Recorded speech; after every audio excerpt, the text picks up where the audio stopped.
Perfecto, estamos ya en vivo, así que buenos días a todos y bienvenidos al primer episodio de esta serie de 4 webinars con los cuales queremos aportarles una guía para lograr un centro de distribución de categoría mundial.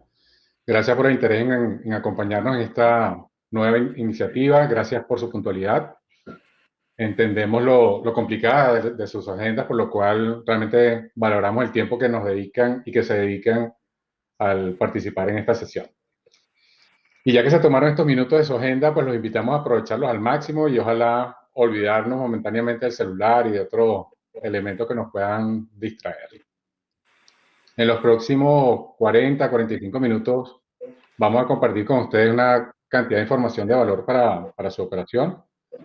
Así que los invitamos a tomar nota a lo largo de la sesión e igualmente escribirnos en el panel las preguntas que puedan surgir. Nosotros hemos reservado los 15 minutos finales de la sesión precisamente para poder responder a sus inquietudes.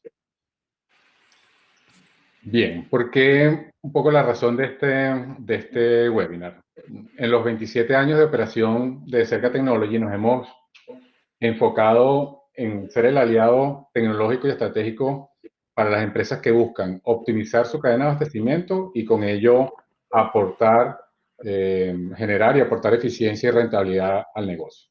En este recorrido ya de tantos años, hemos acumulado alrededor de unos 250 de proyectos de implementación de soluciones tecnológicas, específicamente en centros de distribución, en más de 15 países de Latinoamérica, desde México, Centroamérica y todo Sudamérica, en distintas industrias, en manufactura, en distribución, en retail, en operadores logísticos, e igualmente en distintas verticales, desde alimentos y bebidas, consumo masivo, farma y cuidado personal, autopartes, construcción, hogar, electrónica, moda, entre otras. Este recorrido, digamos que nos ha permitido acompañar y presenciar transformaciones realmente importantes de impacto en la operación de los centros de distribución y también entender que el impacto de estos proyectos pasa no únicamente por la tecnología, sino por una serie de elementos que en conjunto generan un impacto mayor. Temas como la infraestructura del centro de distribución, el layout, el equipamiento, los procesos, la tecnología, la disponibilidad de información y, por supuesto, cada uno de ustedes y de su equipo de trabajo.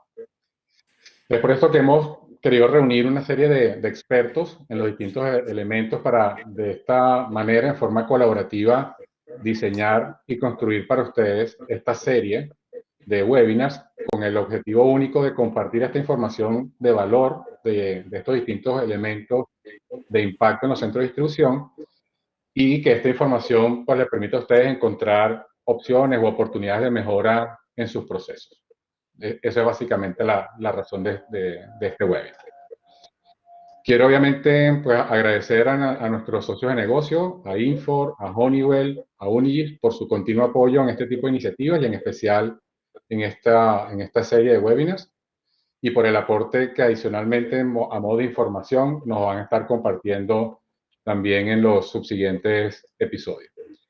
Igualmente un agradecimiento especial para Escala Logística y para Mega Consulting, quienes también nos van a acompañar y van a compartir su experiencia en consultoría especializada en cadena de abastecimiento.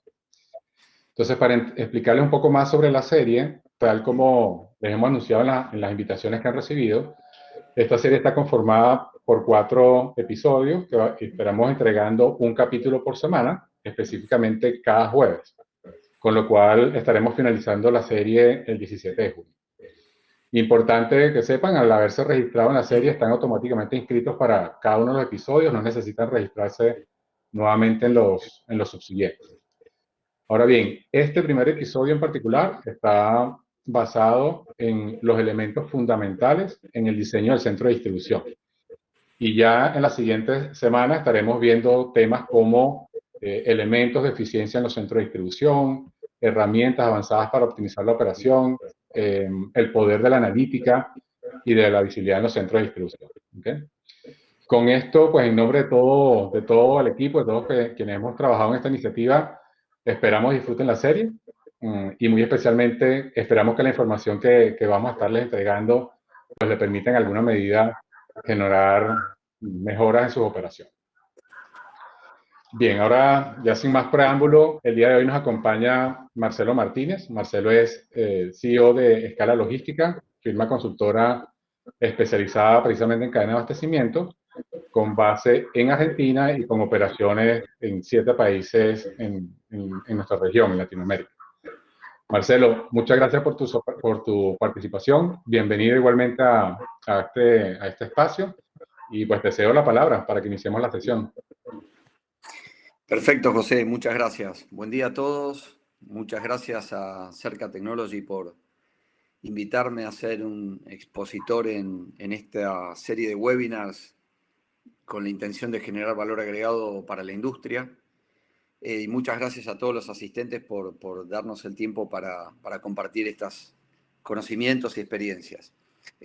Voy a dar una serie de temas bien específicos, pero la idea es que no voy a tomar al pie de la letra todo lo que está escrito, sino lo voy a tomar más como soporte y me gustaría compartirles experiencias y agregarle información complementaria de forma de que se puedan llevar un contenido teórico, pero también acompañado por un volumen de información de experiencia práctica, que es lo que más suele enriquecer este tipo de presentaciones, ¿no? Vamos a hablar sobre identificación de los procesos claves dentro del SEDI, elegir los equipamientos para un SEDI, las buenas prácticas World Class, qué se busca en los diseños de un SEDI y cuáles son las tendencias mundiales que hay actualmente que se vienen registrando en los últimos años en el desarrollo de los SEDI, ¿no? Empezamos por lo que es identificando los procesos claves. Aquí ustedes van a ver una serie de procesos, en general están prácticamente todos, puede haber alguno en particular que tengan en alguna operación de algún centro de distribución que administren, que no esté involucrado aquí, sería bastante border, porque en general todos estos procesos son los que, en términos generales, entran dentro del universo de un centro de distribución. Empezando por el primero de arriba, que es la gestión del patio, que es un tema que viene tomando mucha relevancia porque, bueno, en particular hay operaciones que se realizan dentro de un centro, dentro de un patio. En algunos casos tiene que ver con almacenamiento de productos outdoor, algunas actividades operativas que se realizan, y luego está el tema de la gestión de turnos de carga y descarga, que es un problema que cada vez se complejiza más, porque cada vez los almacenes tienden a tener más dinámica en lo que son los movimientos de vehículos, tanto para carga como para descarga. Entonces, la gestión del patio, históricamente, era un tema bastante relegado. En los últimos años nos ha pasado a nosotros como consultores que entra dentro del universo de problemas y muchas veces hasta nos llaman específicamente para resolver problemas de gestión de patio, ¿no? Les pongo un ejemplo. Hay una situación que se da muy comúnmente en las operaciones con terceros, ¿no? Que llega al tercero un centro de distribución, está preparado para la carga o para la descarga, se produce un descalce en los tiempos, luego en algún momento se saca un KPI de ese proceso de carga-descarga y se detecta que el vehículo no salió a tiempo y entonces empiezan las discusiones de si el vehículo estaba en su momento en la playa o no estaba, o estaba en el dock de carga o no estaba, y se empiezan a echar responsabilidades entre el transportista y el gerenciador del centro, ¿no? Entonces, ahí, por ejemplo, es uno de los típicos casos donde se generan deficiencias o desconexiones, desincronizaciones en la gestión de patio. Entonces, hoy ya se están generando soluciones, mismo los WMS en algunos casos ya empiezan a incorporar la gestión de patio, en otros casos hay soluciones de nicho para gestión de patio, pero es un proceso que está tomando mucha relevancia. Luego tenemos la recepción con todo lo que tiene que ver descarga, con todas las combinaciones de descarga, con sin paletizado, con repaletizado, con algún reproceso en particular, algún control de calidad, control de mercadería y disponibilidad para el almacenaje.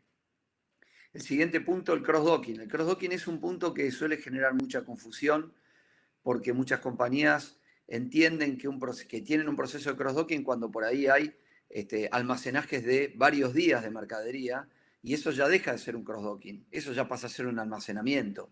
En condiciones particulares, tal vez en autoestiva, más cerca de los docks de carga-descarga, pero para que sea un cross-docking, la condición no es que esté cerca de los docks de carga o descarga, o que tenga un sistema de almacenaje más práctico que el que puede ser en un guardado convencional, por ejemplo, en un sistema de rack selectivo.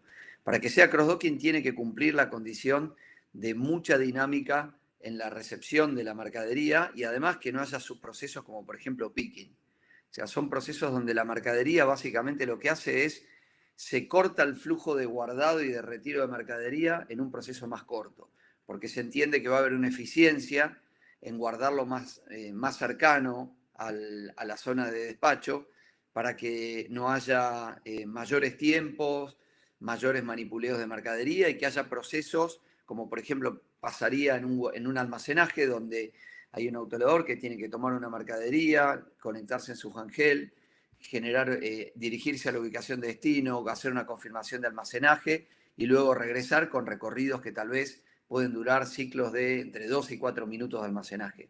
En un cross-dock tal vez esa operación es mucho más simple y mucho más corta. Tal vez en cuestión de 30 segundos se puede cerrar un ciclo que en otra condición puede llegar a durar 4, 6, 8 veces más de tiempo, ¿no?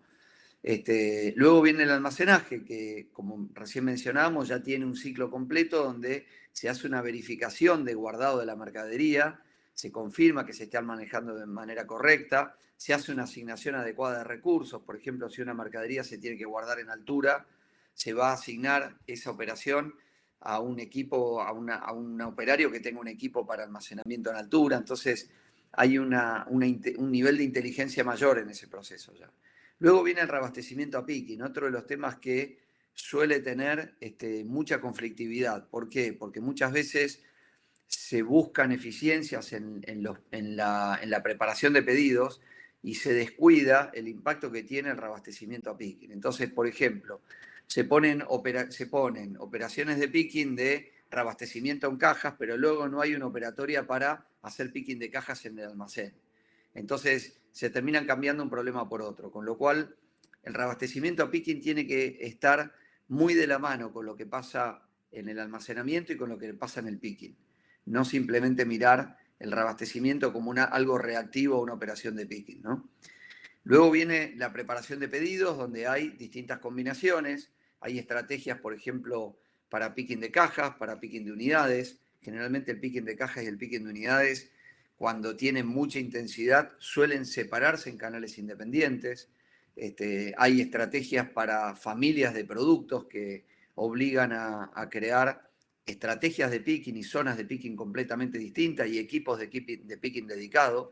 Les pongo un ejemplo, un caso típico que se está dando es el canal e-commerce. Los canales e-commerce últimamente están generando en los almacenes operatorias embebidas dentro del almacén que tienen su propio equipamiento, tienen su propio sector, entonces ahí se generan estrategias de picking totalmente independientes. Luego viene el control de embalaje, que también es otro tema bastante complejo porque suele generarse muchas ineficiencias. Por ejemplo, si uno tiene una operación de picking muy eficiente, con bajo nivel de error, ¿para qué controlar el 100% de la mercadería que se va a despachar? Entonces ahí hay que trabajar en estrategias con la gestión de picking también. Si la gestión de picking es eficiente, el control de embalaje tiene que reducir su nivel de gestión y su exigencia en el proceso.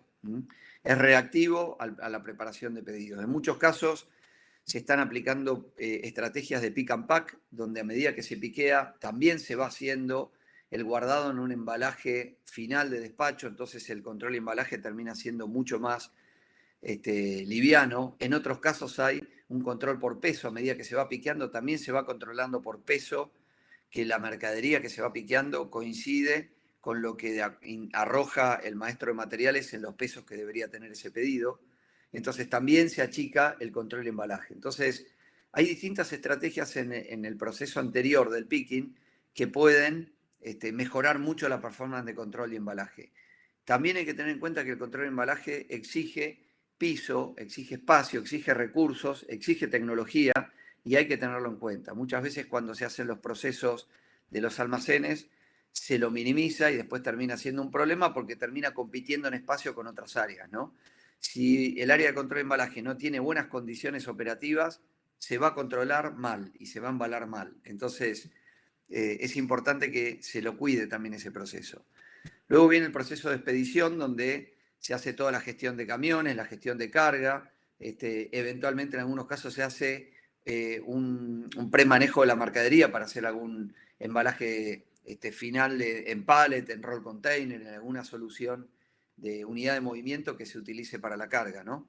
El control de inventarios es otro proceso muy importante. Las compañías históricamente hacían un inventario anual, lo que se llama el concepto wall to wall. Últimamente, ya desde hace muchos años, en realidad no últimamente, ya se está incorporando de manera muy fuerte el concepto del recuento cíclico. Tengamos en cuenta que hay situaciones de empresas, y es lo que nosotros recomendamos, donde los recuentos cíclicos tienen tan buen nivel de calidad que ya se elimina el inventario completo. Solamente se debería aplicar inventario completo en las compañías que o están obligadas a hacerlo. Por ejemplo, las empresas públicas que cotizan en bolsa están obligadas a hacer un inventario completo auditado por alguna compañía de clase mundial, por alguna consultora de clase mundial que tiene que certificar y auditar ese inventario. En esos casos, sí amerita hacer un control de inventarios completo porque hay una obligación legal y comercial para poder hacerlo. Si no, con los recuentos cíclicos, si son de buena calidad y están estratégicamente diseñados, el inventario completo tiende a desaparecer como función de gestión logística diaria en los almacenes. Luego viene el VAS, o lo que es Value Added Services o servicios de valor agregado, ¿no? Es una sigla que se está popularizando mucho el concepto del VAS. Básicamente está orientado a procesos de valor agregado dentro del almacén. Etiquetado, armado de combos, cambiado de packaging, todo lo que genera una transformación física en el producto implica un proceso de servicio de valor agregado. Este tipo de servicios cada vez tienen más preponderancia. Los almacenes históricos hace 30, 40 años básicamente se dedicaban a guardar, preparar y despachar. Los servicios de valor agregado solían tener muy poca participación. Cuanto más evolucionan los almacenes y cuanto más tiempo pasa, los servicios de valor agregado tienen más importancia y más preponderancia dentro del centro de distribución. Otro proceso, el cambio de baterías. Si bien actualmente ya está viendo soluciones novedosas de baterías de ion litio, similares a la de los equipos móviles, pero para autoelevadores, para equipos de movimiento, esas baterías ya eliminan por completo la necesidad del cambio de baterías. Son soluciones que están entrando muy fuertemente, se está comoditizando mucho esa tecnología, entonces cada vez más hay compañías que optan ya por ese tipo de tipos de baterías. Cabe mencionar que no se necesitan cambiar los equipos. En la mayoría de los casos, los mismos equipos convencionales de movimiento se le puede aplicar baterías de ion litio. Entonces, en esos casos se elimina el proceso de cambio de batería. Si no, es un proceso que hay que darle una metodología también, porque suelen ser procesos que castigan mucho la performance en la operación. Piense que una persona, cuando tiene que hacer un cambio de batería en el medio de un turno, probablemente se la pueda perder no menos de 30 minutos. Entre el tiempo que se acerca hasta el sector de carga de batería, espera su turno, realiza el intercambio de baterías, ahí generalmente suele generarse tráfico. Son procesos muy delicados en cuanto a la seguridad, con lo cual hay que hacerlos con mucho cuidado. Y después volver a estar operativo, se puede llegar a perder entre 20 y 30 minutos de una persona, del tiempo de trabajo de una persona, el turno de trabajo. Entonces, tiene un impacto muy importante eso, ¿no? Con lo cual, tienen que ser procesos que en lo posible no se generen en la mitad de los turnos de trabajo, sino que se calcen con cambios de turnos de trabajo. El housekeeping, por último, que es un gran englobador de muchas actividades, como puede ser la limpieza, la seguridad, el control de plagas. Otra de las cosas también es el ordenamiento. Muchas veces las operaciones, cuando tienen días muy estresados de trabajo, generan un desorden generalizado en la operación, que no es necesariamente por trabajar mal, sino que es la dinámica que lamentablemente genera ese tipo de consecuencias, entonces tiene que haber una asignación de recursos para hacer ese reordenamiento para que se mantenga de manera adecuada para el siguiente turno del próximo día o de la próxima jornada de preparación de pedidos, ¿no? Entonces, el housekeeping engloba todo eso. En general, el housekeeping no tiene dueños. Cuando uno entra a un almacén, a un SEDI, y pregunta quién es el responsable de housekeeping, no hay un dueño. Puede haber una persona de mantenimiento, pero no suele haber un dueño. Nosotros recomendamos que se busque un dueño dentro de un SEDI y que se le dé una asignación de housekeeping. Eso no quiere decir que es una persona full dedicada a eso, a veces sí, pero sí tiene que tener una responsabilidad asignada a una persona. Si no, lo hacen todos y no lo hace nadie. Entonces, de todo este universo de productos, la propuesta que hacemos nosotros es identificar en qué procesos ustedes están débiles, qué procesos creen que son más críticos en su negocio y dónde deberían trabajar. Entonces viene la siguiente pregunta para reflexionar. ¿Cuándo fue la última vez que se realizó una revisión detallada de procesos en su SEDI y qué acciones se tomaron como consecuencia? Esta es una buena medida para que ustedes puedan autodiagnosticarse en cuanto a ver qué tan proactivos o reactivos son a estas revisiones de los procedimientos dentro de su centro de distribución y cómo reaccionan, o sea, qué tipo de acciones toman, qué cantidad de recursos asignan, qué seguimiento le hacen a esas acciones. Luego vamos a hablar rápidamente de lo que son equipos. En lo que respecta a equipos de movimiento, no quiero hacer una presentación de equipo por equipo. Esto se los vamos a dejar para que ustedes puedan acceder. El objetivo de esto básicamente es mostrarle el universo de equipamientos que hay en los almacenes actualmente para realizar las operaciones de manera eficiente. Una de las grandes oportunidades de mejora que encontramos los consultores cuando vamos a un centro de distribución es la utilización correcta de equipos. La mayoría de las compañías usan equipos que no deben. Usan, para poner un ejemplo burdo, un serrucho para martillar, están usando. Entonces, ¿qué termina pasando con eso? Se generan un montón de problemas de seguridad, de performance, que hacen que la operación sufra. Entonces, ¿cómo reacciona la operación? Reactivamente, contrata más personas, genera más presión en la gente, cuando en realidad lo que hay que hacer es cambiar el equipamiento. Entonces, es muy importante que se pueda entender de todo el universo de equipos que hay en el mercado, cuál es el que necesita su operación. Obviamente hay situaciones donde hay operaciones que tienen particularidades muy específicas y muy poca ocurrencia. Nosotros no recomendamos en esos casos tener un equipo dedicado, salvo que realmente lo justifique. No lo recomendamos porque tampoco un almacén es eficiente cuando tiene 20 tipos de equipos distintos, ¿no? La idea es tratar de manejar un universo acotado. Pero si uno sabe que tiene, por ejemplo, un picking en altura, entonces tiene que buscar una solución de picking en altura, como por ejemplo puede ser el order picker en altura. Entonces, en lugar de eso, ¿qué se hace? Se trabaja con escaleras o se toma un autoelevador, se le monta una jaula y se monta un operario para que trabaje en altura, o se va un operario, tiene que tomar un pallet, bajarlo para que otro lo pique y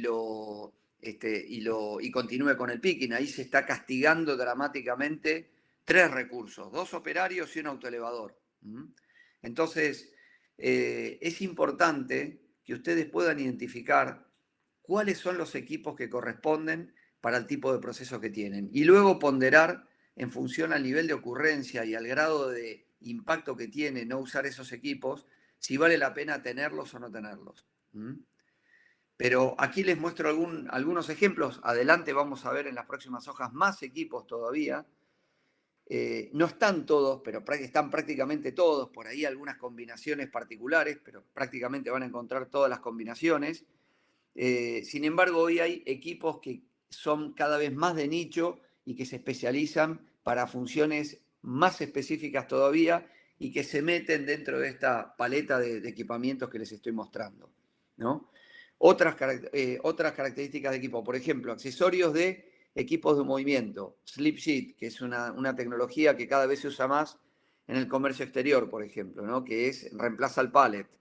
Clamps, que es una solución que también se usa muchísimo y hay muchas empresas que ya lo tienen en el radar, pero hay muchas otras empresas que les podría solucionar la vida el clamp y no lo están haciendo. De la misma manera hay empresas que utilizaron el clamp de manera incorrecta, porque el clamp, ¿qué hace? Genera una presión lateral de la carga. Si ustedes no tienen una mercadería que resista esa presión lateral, la terminan dañando. Entonces, también es importante no pensar rápidamente las tecnologías sin antes evaluar qué consecuencias tienen sobre la mercadería que van a manipular, ¿no? Otro ejemplo, las doble uñas, ¿no? Que se utilizan mucho, por ejemplo, en la industria de la bebida. Las bebidas, las principales marcas de bebidas, gaseosas, aguas, cervezas, trabajan con el concepto de doble uña. ¿Por qué? Porque se trabaja mucho con el concepto del picking de pallet completo y en general hay muchos pedidos que hacen pedidos de múltiples pallets de un mismo CKU. Entonces, se buscan estrategias para guardar estivas en un doble canal de forma tal que pueda ir un pallet con doble uña y en un solo movimiento esté generando el movimiento de dos pallets. Entonces, se reduce a la mitad la utilización de recursos y de personas para hacer ese proceso. El proceso de carga es muchísimo más rápido también. Piensen, esto se hace con carga Sider en general. Un proceso de carga Sider se puede reducir de unos 15 minutos a tal vez 5 minutos de carga, si están bien estivados los pallets. Entonces eso genera una mayor dinámica en la zona de muelles de carga y descarga. El pantógrafo, otra solución que se está utilizando mucho en los sistemas de almacenaje Double Dip. También es una solución muy interesante, tiene sus particularidades, pero es muy interesante también. Luego los sistemas ergonómicos, esto es algo que si bien tiene varios años en el mercado, muchas compañías no saben que existe, muchas compañías no saben que hay tecnologías que son extremadamente económicas y de un nivel de repago altísimo, le diría meses, donde se pueden aplicar y que tienen alto impacto. Por ejemplo, ¿en qué casos podría aplicar en una operación de piqueo, por ejemplo? La industria de la construcción suele mover bolsas de 20, 25 kilos, 30 kilos, suele mover cajas muy pesadas, suele mover productos complejos de manipular por su forma, como puede ser un inodoro, un bidet, un lavatorio. Entonces, para ese tipo de casos, por ejemplo, soluciones como esta pueden tener mucho impacto. Obviamente, si estamos hablando de la industria farmacéutica, por ejemplo, probablemente este tipo de soluciones no agreguen valor, ¿no? Entonces, hay que entender en qué operatoria esto puede aplicar, pero hay operaciones donde tiene mucho impacto. Otro caso donde tiene muy buen impacto esto es en la desconsolidación y consolidación de contenedores. Cuando uno ve un proceso de desconsolidación de un contenedor, ve muchas personas, en muchos casos 5 o 6 personas, trabajando en un container que imagínense si afuera hace 40 grados, en el container hace 50 grados. Si afuera hace 2, 3 grados, en el container hace grados bajo cero, o sea, porque es amplificador del frío y del calor. Se trabaja en la oscuridad, se trabaja con muy poco espacio, con falta de oxígeno. En esas condiciones se trabaja. Si ustedes le dan un equipamiento que le dé ergonomía, que le dé rapidez a una persona que está desconsolidando container, probablemente estén reemplazando 5 personas por 2 personas o 6 personas por 2 personas, que además al final de la operación de desconsolidación del container están con un nivel de productividad prácticamente igual que al inicio del turno, ¿no? Siendo que las otras personas terminan con un desgaste muy grande. Ustedes podrían tener un operario con un equipo de estos en la zona de desconsolidación, una cinta telescópica y del otro lado un operario haciendo la desconsolidación en la cinta y el paletizado. Esa operatoria es extremadamente más eficiente que trabajar con el modelo convencional reactivo de tener muchas personas haciendo una cadena humana, como les digo, en condiciones muy extremas. Entonces, el tema del movimiento ergonómico de cargas es una oportunidad que les diría dentro del ranking es top 3. Es una de las cosas que prácticamente muy pocas empresas lo están teniendo en cuenta en sus EDIs y hoy existen y como les digo, con niveles de repago extremadamente altos, extremadamente altos. Luego está el tema de control de embalaje. Aquí tenemos termocontraíbles, enfardadoras, escáneres. Me faltó las estrichadoras de pallet, que también es una tecnología muy utilizada. Entonces, aquí también las compañías, muchas tienen productos, equipamientos adecuados, pero muchas no lo tienen y no lo aprovechan. Entonces, un ejemplo típico, por ejemplo, una termocontraíble. En muchos casos, cuando se envía mercadería no en zonas periféricas al centro de distribución, lo que sería última milla, sino larga distancia, al interior del país y demás, hay contingencias de robo, de daño, apertura de bultos. El termocontraíble es una solución muy eficiente para eso, porque genera un nivel de inviolabilidad grande. O sea, para poder abrir un bulto directamente hay que destruir el termocontraíble. Entonces, y además protege la carga, protege la mercadería. En el tema de el e-commerce, donde la recepción de la mercadería, del bulto logístico, es la primera percepción de valor agregado de parte de los clientes, el termocontraíble tiene mucho valor agregado también, ¿no? Entonces, además se le puede agregar marketing, pues se le puede agregar el logo de la marca y demás, ¿no?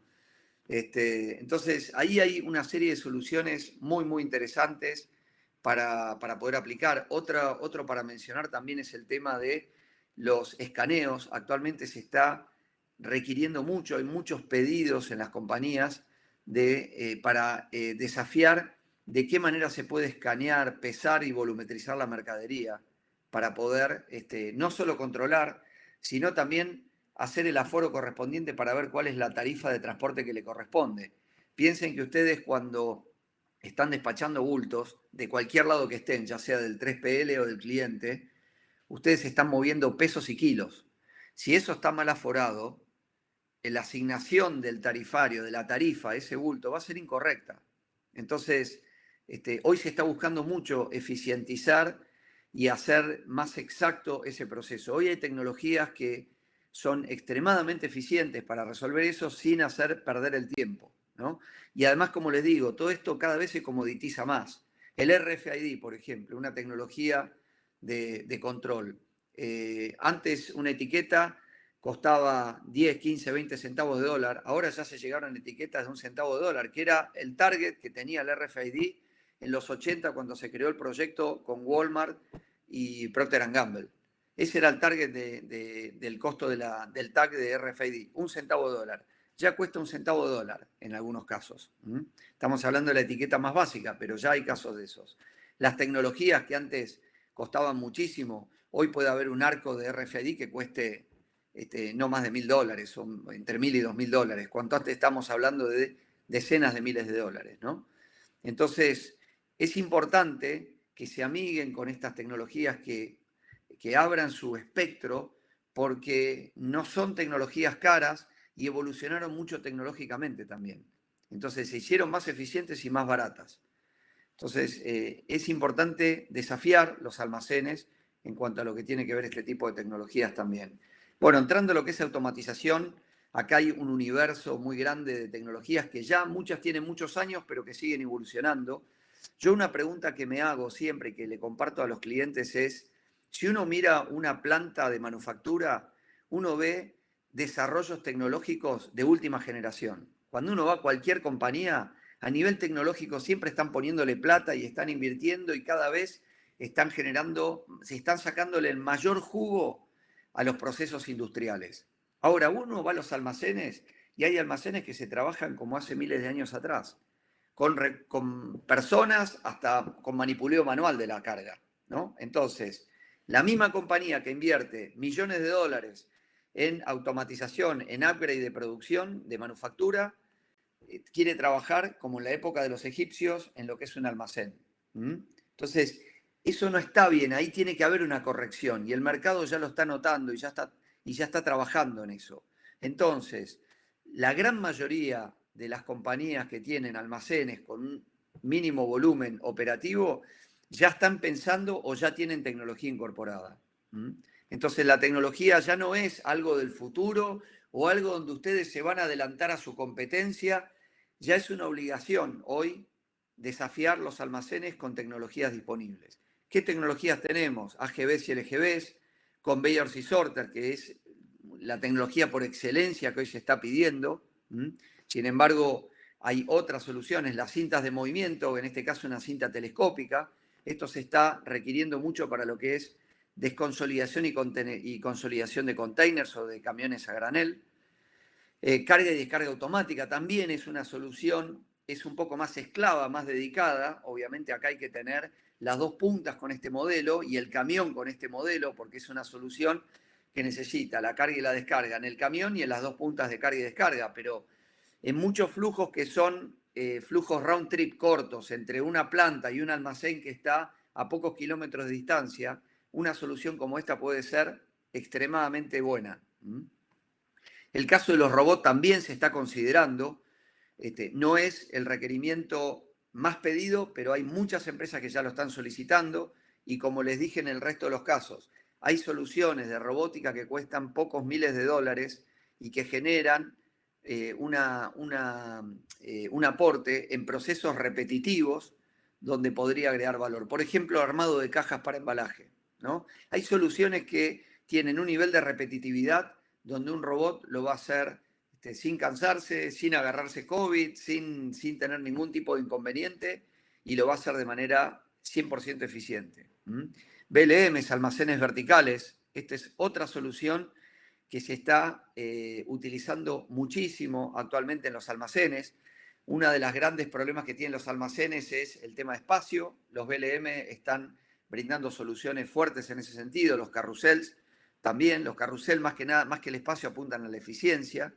Y los ASRS, que son Auto Storage Retrieval System, que son básicamente almacenes automáticos. Pueden ser de pallet, pueden ser de cajas, pero básicamente de unidades. Básicamente es el concepto de mercadería al hombre, ¿no? Entonces, este tipo de soluciones que son un poco más caras, ya estamos entrando en soluciones de probablemente $500,000 para arriba, y les diría, la mayoría superan el $1.000.000. Obviamente son soluciones muy de nicho, muy específicas, pero también tienen alto grado de aplicabilidad. Y luego hablamos de lo que son sistemas de almacenaje. No quiero entrar en cada uno, acá les dejo la paleta de prácticamente todos los sistemas que hay disponibles, desde los racks selectivos simples hasta almacenes automatizados, ¿no? Entonces, aquí también hay un universo muy grande. Hay una mala utilización generalizada de los sistemas de almacenaje. Por ejemplo, se usan sistemas de almacenaje drive-in para hacer picking o sistema de alta densidad para hacer picking unitario. Eso no corresponde. Lo que son las cargas largas, no se utilizan sistemas como los cantilever, que son soluciones especialmente diseñadas para eso. Se ponen productos de baja rotación en soluciones de alta densidad o viceversa. Entonces, suele haber descalces importantes en los almacenes en cuanto a lo que es los sistemas de almacenaje. Obviamente uno no puede estar cambiando de sistema de almacenaje cada 6 meses, hay que buscar soluciones que tengan una visión de mediano y largo plazo. Pero definitivamente, si uno sabe que va a tener que usar un sistema de almacenaje que ya lo está pidiendo el negocio y que va a tener una aplicación en el tiempo, es momento de ponerse a desafiar ese sistema de almacenaje existente y ver si hay algo que cumple mejor la función, ¿no?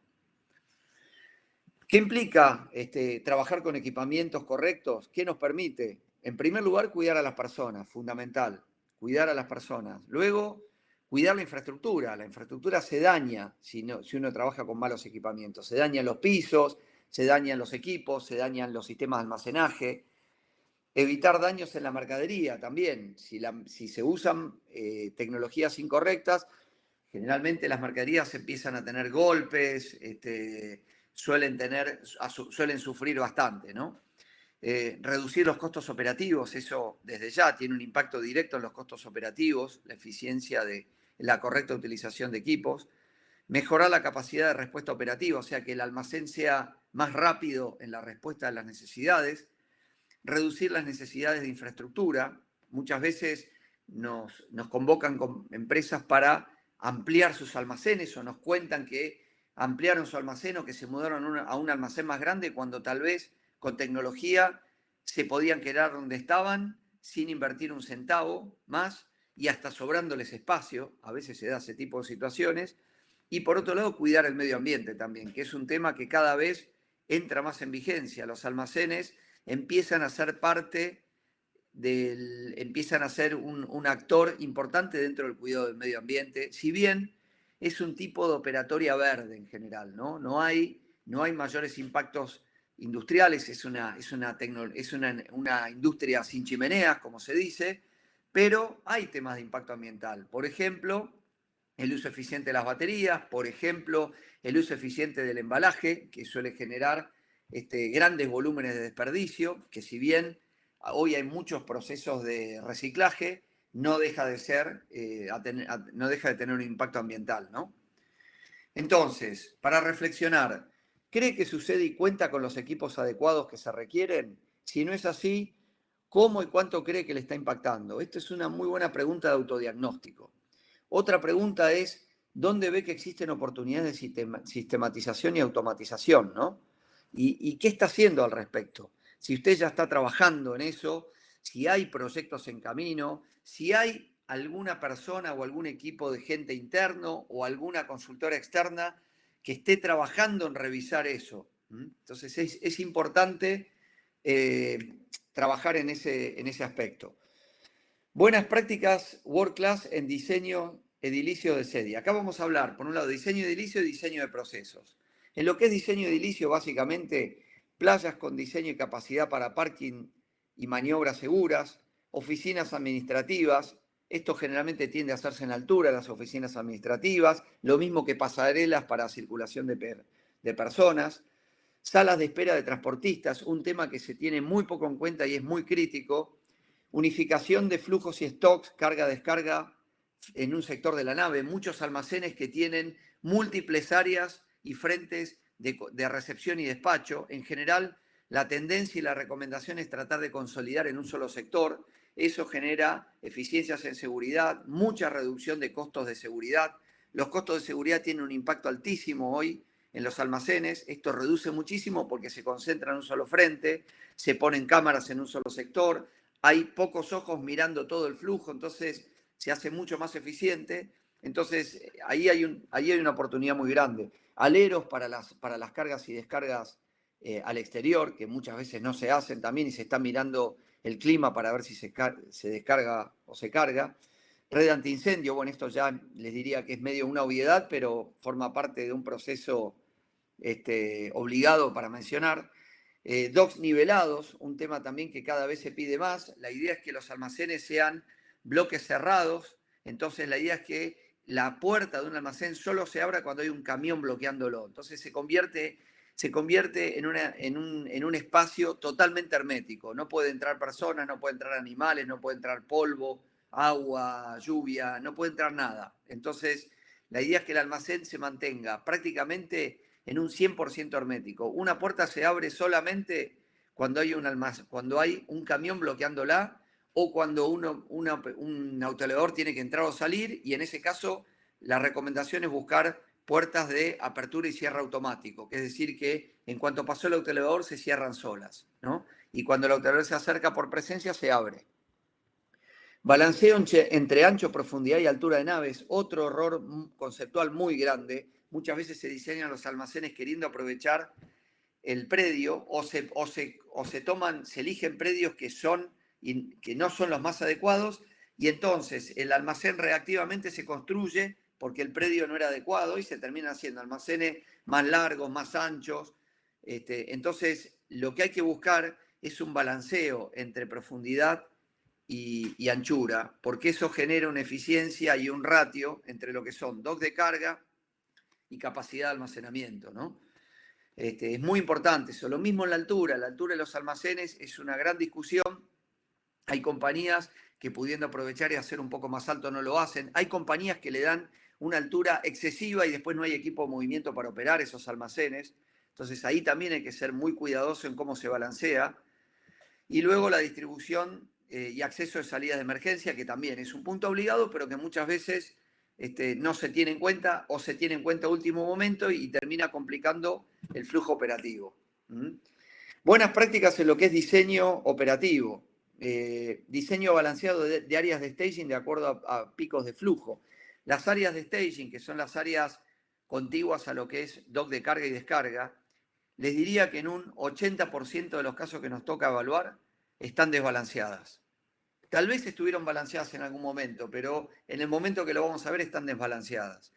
Las áreas de staging, si bien a simple vista parece que generan ineficiencia de aprovechamiento del espacio porque no se aprovecha la altura, se trabaja a nivel de piso, son muy importantes para la sanidad de la operación, muy importantes. Si hay una buena área de staging, probablemente sea mucho más eficiente el in-out del almacén, las personas no se lastimen, la mercadería se controle bien, se trabaje de manera eficiente. Entonces, es muy importante balancear las áreas de staging, trabajar en eso, enfocarse en preguntarse si está bien balanceada. Obviamente, no hay que hacerlo para picos extremos porque no tiene sentido. A veces los picos se pueden balancear reconfigurando turnos de trabajo también, pero definitivamente una vez que se trabajó en el balanceo de los picos, las áreas de staging tienen que cubrir esos picos. Si no, el almacén se topea y no puede fluir, ¿no? Minimizar los cruces de hombre-máquina, otro tema súper importante. Hay muchas soluciones para reducir o eliminar el cruce hombre-máquina, soluciones muy sencillas que están al alcance de las compañías y que no se están aplicando. Diseño de pasillos que permita buena operatividad. El tema del ancho de pasillos es uno de los grandes temas también. Se hacen pasillos demasiado anchos que generan ineficiencia de aprovechamiento del espacio, o se hacen pasillos tan angostos que terminan generando doble o triple maniobra para una operatoria con riesgo de accidentes, daño de mercadería y obviamente pérdidas altísimas de tiempo en los ciclos de guardado y de retiro de mercadería, ¿no? Diseño que permita management visual, un tema muy importante. Por ejemplo, muchos racks se ponen en sentido paralelo a los docks de carga. La recomendación es que se pongan en sentido perpendicular a los docks de carga. Los pasillos tienen que estar en sentido perpendicular, de forma tal que una persona, un jefe, un gerente de un SEDI, pueda en un recorrido rápido saber qué pasa en el 100% de su almacén. Ya sea personas distraídas, una persona haciendo una mala maniobra, mercadería mal ubicada o en los pasillos que no debería estar, distintas cuestiones. Eso es management visual. Los japoneses, en lo que son las buenas prácticas de Lean, una de las cosas que más remarcan es el management visual. Ellos dicen que uno debería poder dibujar un círculo en un punto de la operación y en ese círculo en 360 poder ver el 100% de lo que está pasando en esa operación. Entonces, hay que tratar de buscar que el almacén pueda tener buena gestión visual. Layout de zonas y estructuras que minimicen recorridos y cruces de flujos. También el tema de cómo balancear las zonas de almacenaje y cómo hacer los flujos que no se crucen y que sean lo más corto posibles. Eso va a generar mucha eficiencia y mucha reducción de accidentes, ¿no? Uso de sistemas de almacenaje acordes a tipo de rotación, lo mencionamos anteriormente. Incorporación de tecnología, también lo mencionamos. Slotting balanceado del picking. Hay un colega que va a hablar de slotting. No me quiero adentrar en este tema, pero es un proceso clave dentro de un almacén. Y el slotting muchas veces necesita cero inversión. Es simplemente meterle cabeza a cómo estructurar un picking, ¿no? Ventanas y turnos de trabajo en línea con los procesos, eso también es muy importante, hay que balancearlos para que los procesos trabajen en línea con esas ventanas, que no se empiecen a correr y a descalzar los turnos, más ahora con el tema COVID se acentuó más este problema. Áreas de base en altura, en general el área de base castiga mucho los metros cuadrados, entonces se recomienda trabajar en altura, ponerlos en altura siempre que se pueda. Muchas veces se lo hace arriba de las zonas de staging si se puede. Y parking de equipo de movimiento, otro tema muy importante que está muchas veces olvidado. ¿Dónde se dejan estacionados los equipos? Cuando no se piensa en esto, se dejan en cualquier lado los equipos. Y eso genera accidentes, ineficiencias y demás, ¿no? Otra cosa que me olvidé de mencionar acá, pero que también es importante, es sectores de pulmón como puede ser tarimas vacías y demás, que también es un punto muy importante que suelen ser conflictivos dentro de los almacenes y también hay que considerar. ¿Qué se busca en los diseños de un SEDI? Como dijimos, seguridad de las personas, seguridad de la mercadería, óptima calidad de los inventarios, que roten bien, respetar el FIFO, respetar el FEFO, respetar la trazabilidad por lote, reducción de costos operativos, maximización de capacidades de almacenamiento, velocidad de respuesta al cliente, un tema súper importante, esto que está quedando más evidenciado con el tema del home delivery, el tema del e-commerce, donde los almacenes ya no son centros, actores intermediarios dentro de una cadena logística, sino que son directamente el actor, junto con el transporte, de la eficiencia y de la calidad de servicio al cliente final. Entonces el almacén ya deja de ser un eslabón intermediario para convertirse en un centro de servicio al cliente. Minimización de errores en preparación, escalabilidad según el negocio, valor agregado, un tema, la escalabilidad según el negocio, otro tema súper importante. Cuando uno diseña un almacén, tiene que tener un master plan pensando si la operación se achica, se agranda, si cambia y tener alguna capacidad de crecimiento predefinido, prerruteado, para no ser reactivo, para no salir corriendo a alquilar un satélite o a construir metros porque sí. Uno tiene que saber, por ejemplo, uno puede construir un almacén sin tecnología en una primera fase, pero saber que hay una segunda fase donde incorporando tecnología no necesita construir ni un solo metro más y lo reemplaza por tecnología. Entonces, esa hoja de ruta es muy importante tenerla a la hora de diseñar un almacén. Y luego el tema de la sustentabilidad, que como les digo, si bien es una industria verde, cada vez más se busca que sean sustentables. Las compañías las compañías públicas que cotizan en bolsa ya van a empezar a tener un impacto en el valor de la acción por el impacto de la huella de carbono que generan sus operaciones. Obviamente que el primer punto donde uno mira es la parte de manufactura, pero la logística forma parte del impacto en la huella de carbono también. Entonces, va a ser importante. Un impacto grande en la huella de carbono es, por ejemplo, la eficiencia de los transportes, que son a combustión, por lo menos por ahora, si bien hay compañías que ya están reemplazando, especialmente en última milla, por vehículos eléctricos. La idea de tener eficiencias en el ruteo y en la carga de los camiones y en el tipo de camión elegido tiene un impacto altísimo en lo que es la congestión y el impacto en la contaminación ambiental en las ciudades. Para reflexionar, ¿cree que las características edilicias y diseño operativo de su sede están en línea con los requerimientos del negocio? Y si no es así, ¿en qué aspectos cree que se puede mejorar? Otra pregunta de autodiagnóstico interesante para que se puedan hacer. Tendencias mundiales en un SEDI. Estoy un poquito pasado, discúlpenme, pero traté de hacerlo lo más acotado posible, pero quiero tratar de generarles valor en los slides y no ser un relator de lo que está escrito nada más. Tendencias mundiales a tener en cuenta en el diseño de un SEDI. Incremento de SKUs y líneas de picking, un tema que se da prácticamente en todos los casos. Prácticamente todas las compañías tienen este impacto. Más cantidad de líneas de piqueo y más cantidad de SKUs en su portfolio. Estrategias operativas diferentes por canal comercial. También el e-commerce es uno de los casos, pero hay otras situaciones también donde hay pedidos a especiales que se preparan con características distintas, o hay dinámicas de operatorias distintas que obligan a tener estrategias diferenciadas, ¿no? Incremento de servicio de valor agregado, esto del VAS cada vez tiene más protagonismo dentro de los almacenes. Flujos de trabajo diferenciados y segregados también. El COVID ahora fue un gran impactador en este punto, pero más allá del COVID también es importante tenerlo en cuenta. Trabajar con turnos bien diferenciados, balancear bien los turnos de trabajo de acuerdo a los flujos operativos. Restricciones de uso de horas extra, cada vez más. Si ustedes miran una operación hace varios años atrás y hoy, las horas extras se miran con lupa actualmente. Ya no son un recurso que se usa a discreción y que falta gente, horas extras, necesito cubrir un pico de trabajo, horas extras. Ahora hay niveles de aprobación de horas extras que son mucho más duros y hay KPIs que miran específicamente las horas extras. Entonces ya se convirtió en un ítem muy, muy mirado porque es una de las grandes canillas donde se generaban goteos permanentes de gastos adicionales que terminaban impactando en el costo logístico total, ¿no? Uso de personal eventual tercerizado también es una tendencia, en muchos casos cuando se requieren tareas específicas, ya no se está buscando dotación propia, sino que se están buscando agencias que presten ese servicio de personal tercerizado y que les den, con cierta variabilidad, que les den esa disponibilidad de recursos. Automatización y sistematización, como les digo, este tema de descalce de que las industrias, los entornos de manufactura tienen altísimos niveles de automatización y sistematización y los almacenes no.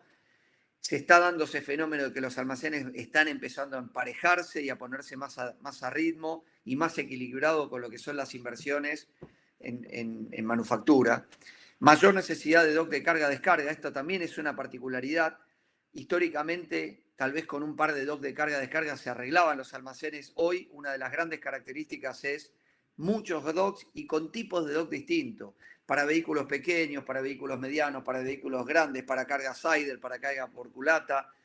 Ya empieza a haber combinatorias y complejidades que obligan a tener mucho más tipos de docks. Eso hace que los almacenes cambien en su forma también, empiezan a ser más anchos, porque la anchura del almacén está directamente relacionada a la capacidad de docks de carga y descarga. Entonces cambia la configuración del almacén también en su geografía, digamos, de arquitectura, de diseño de arquitectura, ¿no? Capacidad para mayor uso de KPIs, si bien no se llega al uso de torres de control totalmente estandarizadas, que es una de las cosas a las que se va a evolucionar, ya hay mucho más uso de KPIs, ya el KPI es parte obligada, muchas veces no se usan de manera eficiente o no miran lo que realmente hay que mirar, pero ya el hecho de utilizar KPIs es un avance muy, muy importante en los almacenes.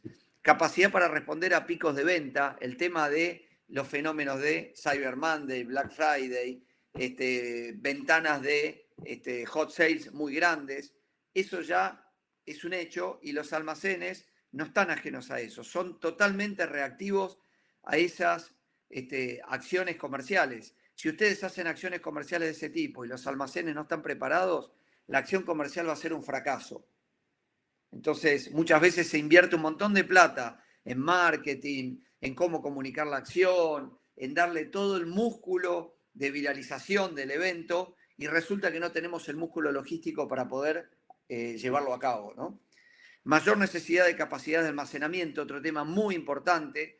Están sufriendo mucho las capacidades de almacenamiento. Por ejemplo, el tema del COVID generó que muchas compañías, por miedo a que haya una ruptura de las cadenas de sourcing, de abastecimiento a nivel mundial, se sobreestoquearon, entonces ahora no tienen dónde guardar mercadería, ¿no? Entonces, ese tipo de fenómenos muchas veces terminan siendo reactivos contratando satélites y demás, que obviamente es una solución y muchas veces es la mejor solución, pero muchas veces no lo es. Muchas veces poniéndole inteligencia al proceso, al análisis de la problemática, se pueden resolver de manera más eficiente, ¿no? Para reflexionar, identifica cambios de tendencia en su SEDI. Si es así, ¿cómo respondió la operación? ¿Cómo respondió la operación a estos cambios? Bueno, Vale, muchísimas Marcelo, gracias. muchísimas A gracias. Creo disposición para las que sufrimos el preguntas mismo que mal. quiera Uno hacer la empieza a audiencia. hablar de estos temas y se deja llevar por la pasión y se va un poco más en el tiempo, pero estamos dentro de la hora. Así que bueno, aprovechemos estos minutos mientras conversabas, mientras nos compartías la información, nos llegaron algunas preguntas al chat. Voy sin algún orden específico, pero te la voy planteando. Una de las preguntas que realizan en la audiencia es, ¿qué estrategias o sistemas de control de inventario se pueden aplicar en un centro de distribución que tiene más de 10.000 SKUs de diferentes clases como licores, limpieza, farmacias, consumo, etcétera?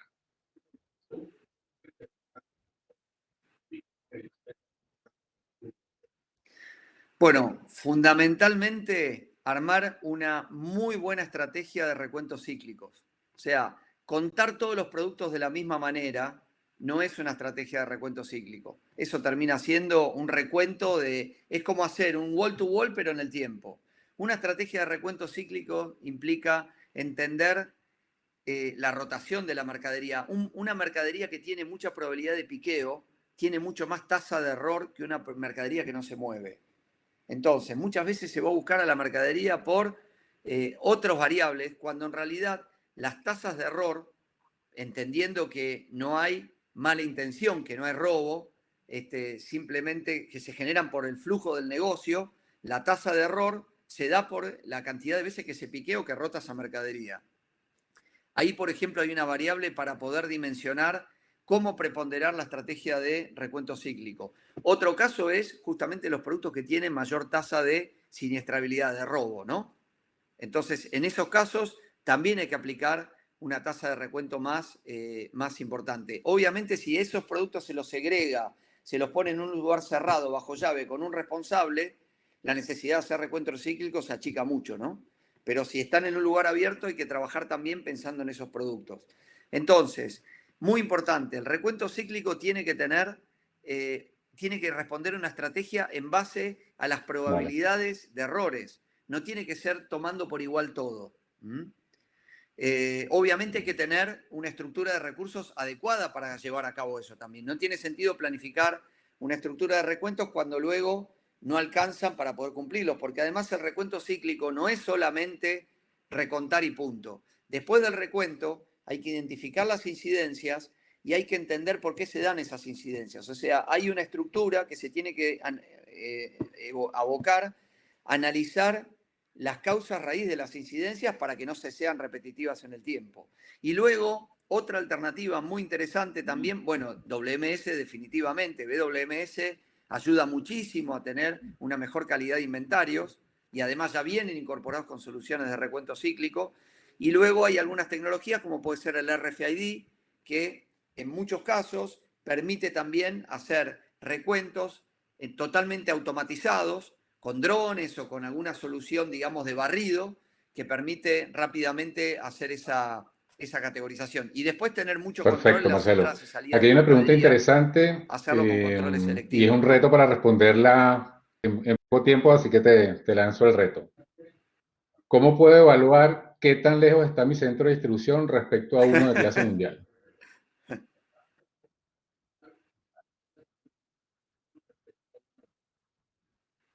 Bueno, no, un tema muy importante. No hay un libro o una organización a nivel mundial que certifique si un centro es o no es de clase mundial.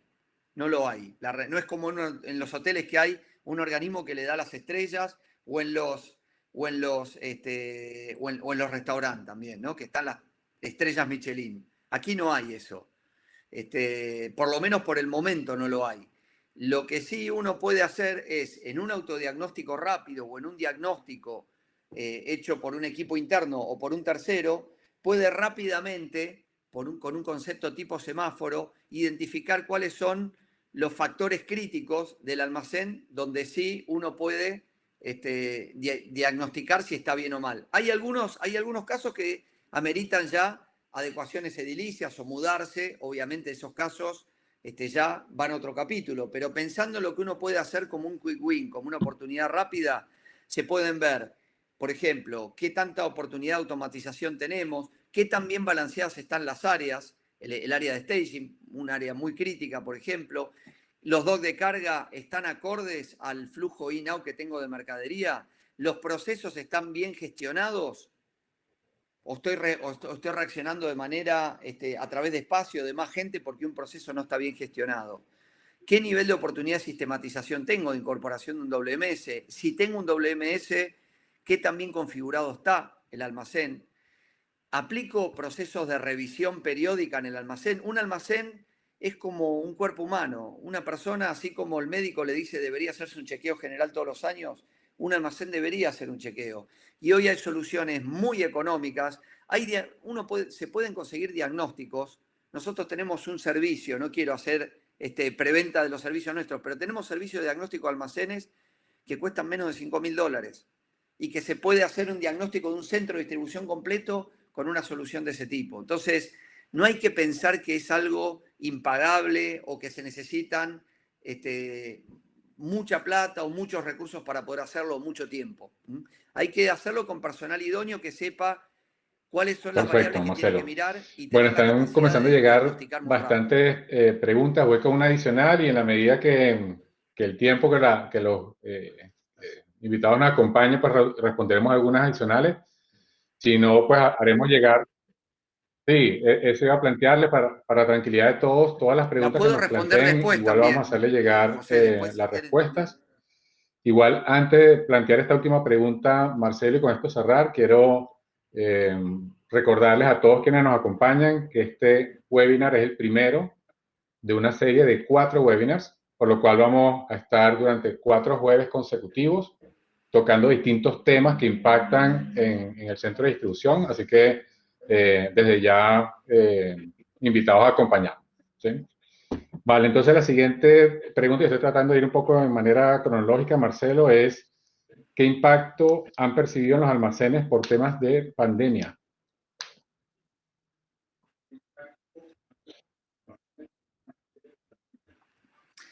Bueno, uno fundamental es la separación de turnos, los turnos de trabajo. ¿Por qué? Porque se crean burbujas, como pasa en todo nuestro universo, en los colegios, en los entornos familiares, se crean burbujas. De la misma manera se tienen que crear burbujas en un almacén. Y pensemos que hay almacenes que tienen turnos de 200 personas, ¿no? Entonces, es muy, muy complejo. Entonces, uno es que se crean burbujas, también se crean turnos de trabajo para comer, turnos de trabajo para usar los vestuarios.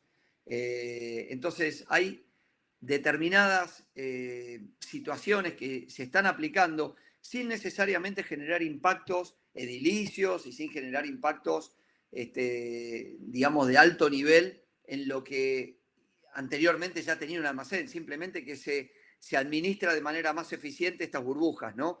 El tema de trabajar con horas extras y demás, por ejemplo, también afecta, porque la hora extra termina siendo una persona que extiende su turno para solaparse con un sobreturno del turno siguiente. Entonces se rompe la burbuja también. Entonces se trata de evitar el tema de horas extras. Otro tema que tiene un impacto altísimo, se aceleró muchísimo, es la búsqueda de soluciones de automatización y sistematización. Está claro que un robot no se va a enfermar, entonces, o un equipo de movimiento automático no se enferma. Entonces, eso también aceleró dramáticamente la evaluación de soluciones tecnológicas. Otra de las particularidades del efecto COVID, Perfecto, ¿no? Marcelo. Esas son Bueno, algunas por ahí de las más quiero destacables para compartirte no igual extenderme varios tanto. mensajes de felicitación y agradecimiento por el material que has compartido. Yo creo que Gracias.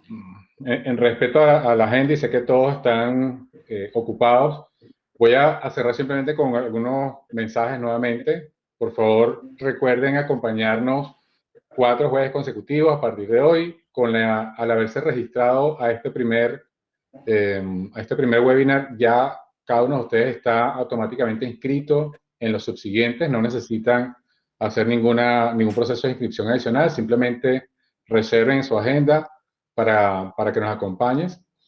El segundo mensaje, tenemos un número importante de preguntas, obviamente por tiempo no alcanzamos a responderlas, pero sí nos comprometemos a hacerles llegar la respuesta. Y en respuesta a varios mensajes de algunos de ustedes que han tenido algunos problemas de conexión durante la sesión, efectivamente el video va a estar disponible, no por mucho tiempo, pero igual vamos a hacerles llegar el link para que ustedes puedan acceder al video. E igualmente, más allá de esta sesión y de este video, junto con Marcelo, hemos preparado para ustedes también un descargable, una información en la cual resumimos en gran parte lo que hemos conversado hoy y que también les va a dar herramientas para hacer alguna aproximación inicial de entender cómo puedo mejorar o qué elementos en términos de diseño pueden tener áreas de oportunidad. Y con eso respondo a algunas de las preguntas con respecto a cómo hacer o aplicar todos estos conocimientos. ¿Sí? Entonces, con esto tengan la tranquilidad de que van a recibir la información. Marcelo, nuevamente, muchísimas gracias por acompañarnos. Y bueno, nos veremos seguramente en futuros webinars. Gracias a Gracias ustedes. a todos por acompañarnos y síganos en las siguientes sesiones. Recuerden, el jueves de cada mes. Perfecto. Gracias, Marcelo. Gracias a todos. Cuídense y buen día. Gracias. Buen día.